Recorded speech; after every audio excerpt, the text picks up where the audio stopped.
Good morning, students. Today, our chapter number 6, life process. In previous video, I told you that this chapter is very much important and there are so many questions that can ask in 4 marks or 5 marks. Okay, so learn this chapter properly. Okay, so in the previous video, we have discussed about the nutrition.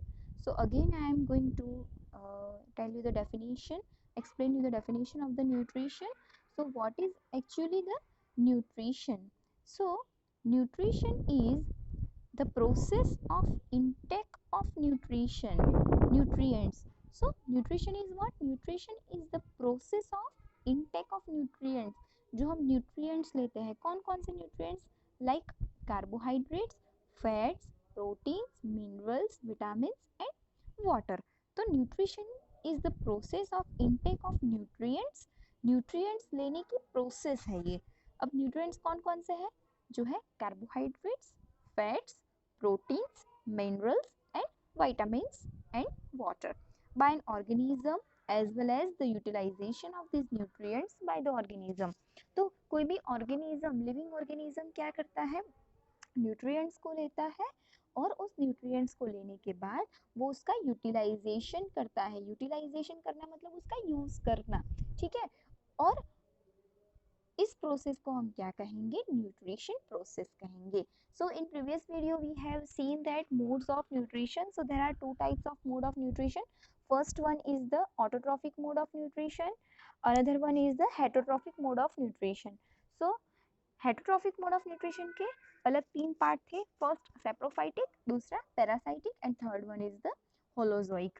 So autotrophic nutrition किसे कहते हैं हम? Those organisms that can make food themselves from simple substances like carbon dioxide and water are called the autotrophs. मैंने आपको previous video में बताया था कि ऑटोट्रॉफ्स कौन होते हैं? जो अपना फूड खुद से बनाते हैं. ऑटो यानी कि सेल्फ. ऑटो का मतलब क्या होता है यहाँ पे? सेल्फ, अपना फूड खुद से बनाना, ठीक है. तो सिंपल सब्सटेंसेस का यूज करके, कौन कौन से सिंपल सब्सटेंसेस? यहाँ पे कार्बन डाइऑक्साइड एंड वाटर, ठीक है. Their mode of nutrition is referred to as autotrophic. ऐसे ऑर्गेनिजम्स जो होते हैं उनको क्या कहते हैं? ऑटोट्रॉफिक मोड ऑफ न्यूट्रिशन वाले ऑर्गेनिजम्स कहते हैं और उनको ऑटोट्रॉफ्स कहा जाता है. स्टूडेंट्स ये बात याद रखिए, ऑटोट्रॉफिक जो है वो न्यूट्रिशन का मोड है और एक दूसरा वर्ड आता है ऑटोट्रॉफ्स. ऑटोट्रॉफ्स क्या होते हैं? जो ऑर्गेनिजम्स जिनका मोड ऑफ न्यूट्रिशन क्या है? ऑटोट्रॉफिक मोड ऑफ न्यूट्रिशन है, उसे हम क्या कहेंगे? ऑटोट्रॉफ्स कहेंगे, ठीक है. They do this process they do this by the process of photosynthesis. In previous video we have discussed about the photosynthesis also. So what is photosynthesis process? देखिए ये autotrophic mode of nutrition का example है. जैसे कि आप यहाँ पे देख सकते हैं कि ये सन की जो लाइट है, ये सन की लाइट यहाँ पे आ रही है. आपको पता है कि फोटोसिंथेसिस प्रोसेस के लिए क्या रिक्वायर है? सनलाइट रिक्वायर है, वाटर रिक्वायर है और एयर, यहाँ पे कार्बन डाइऑक्साइड रिक्वायर है, ठीक है. तो जैसे ही सन की लाइट आएगी, ये लीव्स जो है, ये क्या है? इसका किचन है. लीव्स कैसे काम करता है? एज अ किचन काम करता है यहाँ पे. तो ये क्या करेंगे? यहाँ पे फूड बनाएंगे. यहाँ पे क्या बनता है? उसका फूड बनता है, ठीक है, in the presence of carbon dioxide. और यहाँ इसके अंदर क्या होता है? क्लोरोफिल होता है. आपको मैंने बात की थी, ठीक है.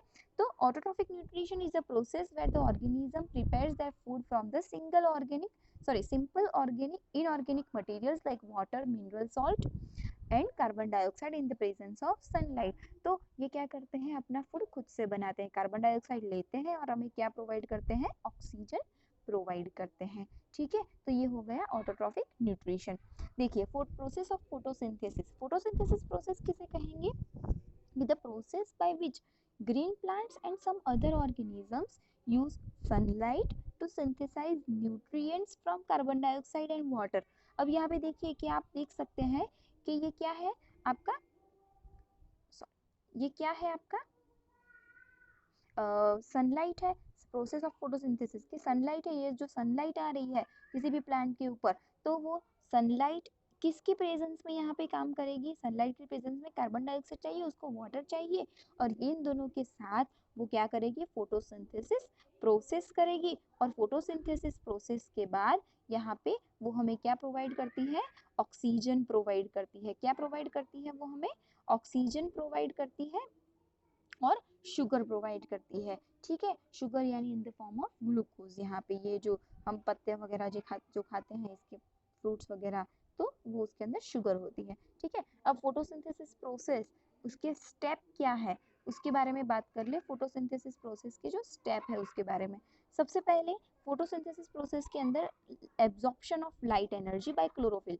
सबसे पहले क्या होता है, यहाँ पे जो सन की लाइट आती है, सनलाइट, उसका क्या होता है, क्लोरोफिल के थ्रू एब्जॉर्प्शन होता है, वो उसको एब्जॉर्ब करती है। फिर दूसरा, conversion of light energy into a chemical energy. Light energy का किसमें कन्वर्जन होता है, केमिकल एनर्जी के अंदर। And splitting of water molecules into hydrogen and oxygen. अब यहाँ पे हाइड्रोजन और ऑक्सीजन वाटर मॉलिक्यूल्स जो आपके H2O है, H2O का किसके अंदर स्प्लिट अप होता है, स्प्लिट अप होना यानी कि अलग होना। यहाँ पे किसके अंदर होता है, हाइड्रोजन और ऑक्सीजन दोनों क्या हो जाएंगे, अलग हो जाएंगे।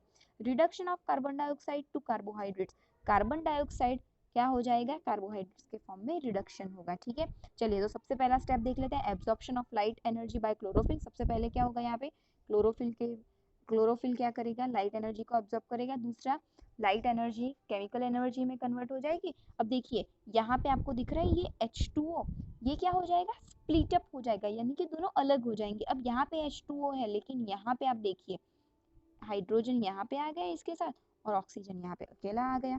ठीक है, reduction of carbon dioxide to carbohydrate.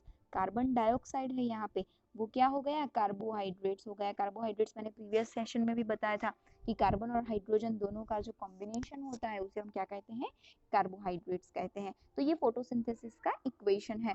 अगर कोई आपको पूछे कि what is the equation of photosynthesis, ये क्या है उसका इक्वेशन है, right the equation of photosynthesis, तो आप क्या लिखोगे, ये वाला इक्वेशन लिखोगे। क्लियर, ठीक है।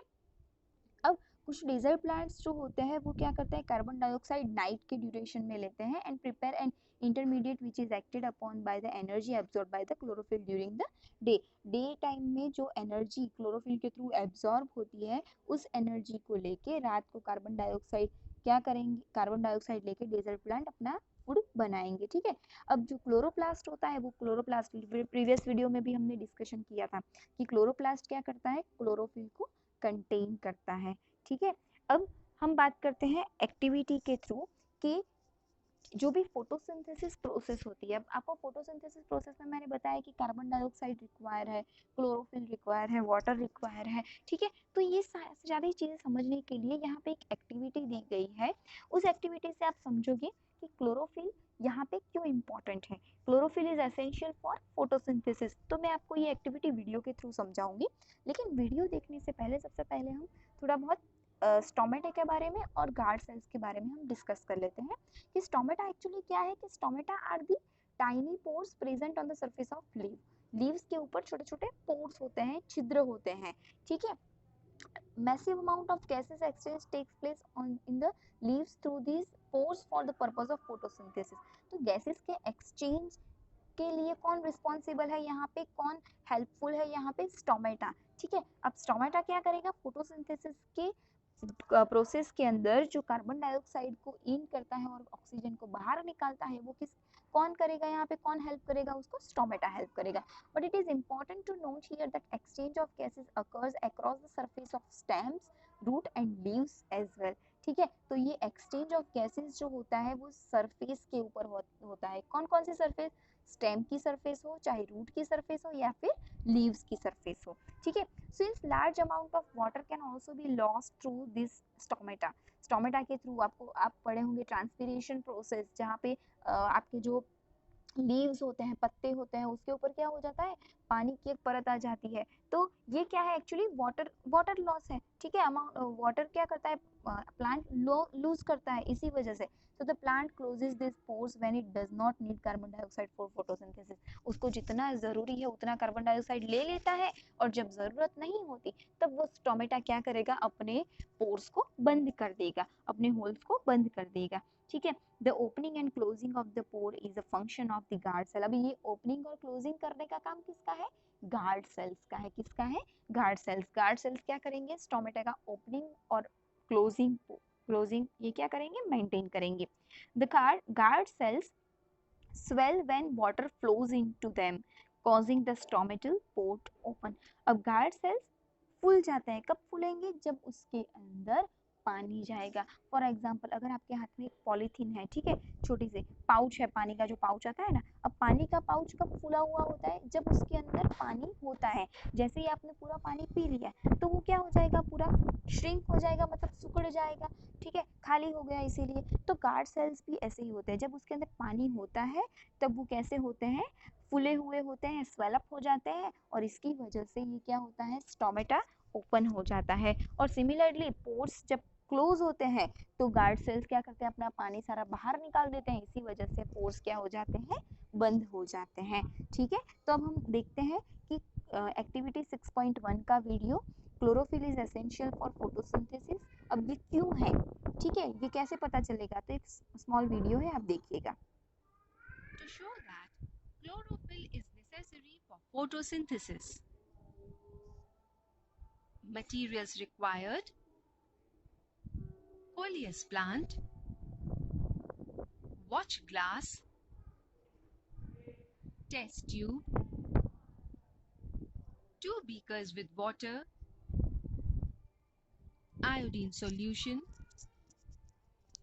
alcohol, white paper, Bunsen burner, forceps, tripod stand with wire gauge, and dropper. Process: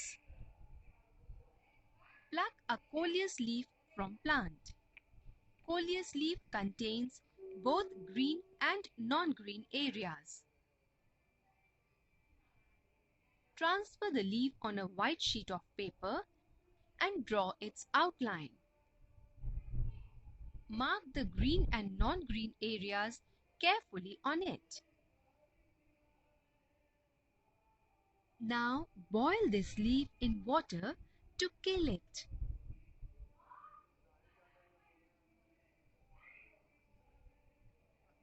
After boiling in water, again boil it in alcohol.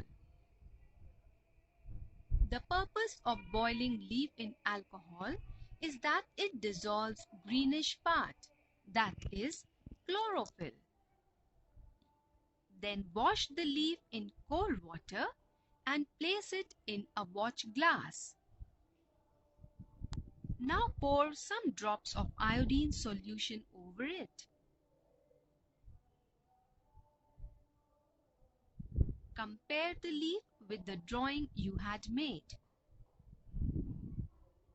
Observation: only those areas of the leaf become blue which were marked as green.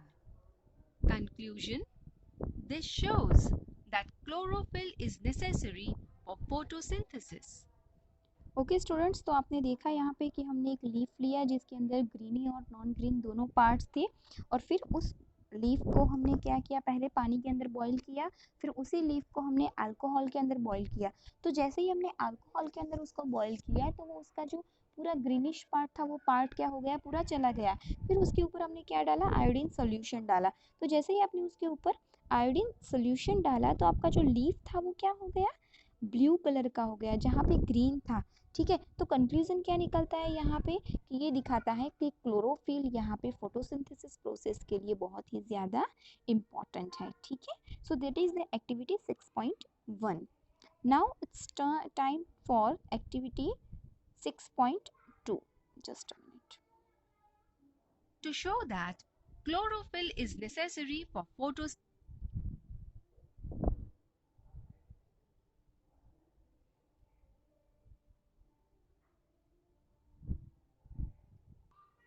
Now let us understand activity 6.2. So in this activity you have to in activity you can see that how the carbon dioxide is necessary for the photosynthesis process. Activity to show that carbon dioxide is necessary for photosynthesis. Take two healthy potted plants which are nearly of the same size. Keep them in a dark room for 3 days. Now place each plant on separate glass plates. Place a watch glass containing potassium hydroxide by the side of one of the plants. The potassium hydroxide is used to absorb the carbon dioxide. Cover both of the plants with separate bell jars as shown. Use Vaseline to seal the bottom of the jars to the glass plates so that the setup is airtight. Keep the plants in the sunlight for about 2 hours. Pluck a leaf from each plant and check for the presence of starch as in the above activity. Do both the leaves show the presence of same amount of starch? What can you conclude from this activity? We conclude that carbon dioxide is essential for photosynthesis process. The carbon dioxide along with water combines to give glucose plus oxygen plus water. So students आपने यहाँ पे देखा कि ये दोनों leaf में यहाँ पे देखिए लेफ्ट हैंड साइड वाला जो पोर्ट्रेट चार्ट था उसके अंदर क्या हुआ, यहाँ पे कार्बन डाइऑक्साइड यहाँ पे पोटेशियम हाइड्रोक्साइड ने पूरा क्या कर दिया, एब्जॉर्ब कर दिया, इसीलिए यहाँ पे कार्बन डाइऑक्साइड प्रेजेंट नहीं था, तो यहाँ पे आपको स्टार्च की अमाउंट नहीं देखने को मिली। लेकिन यहाँ पे जहाँ पे कार्बन डाइऑक्साइड प्रेजेंट था तो वहाँ पे प्लांट ने क्या किया, अपना फूड बनाया, इसी वजह से यहाँ पे आपको क्या मिला, यहाँ पे स्टार्च की अमाउंट आपको देखने को मिली है। ठीक है, तो ये था एक्टिविटी 6.2 जो आपने देखा है कि कार्बन डाइऑक्साइड बहुत ज़्यादा इंपॉर्टेंट है फोटोसिंथेसिस प्रोसेस के लिए। और फोटोसिंथेसिस प्रोसेस 6.1 में आपने देखा कि फोटोसिंथेसिस प्रोसेस कितनी इंपॉर्टेंट है। So far we have talked about how autotrophs meet their energy requirement.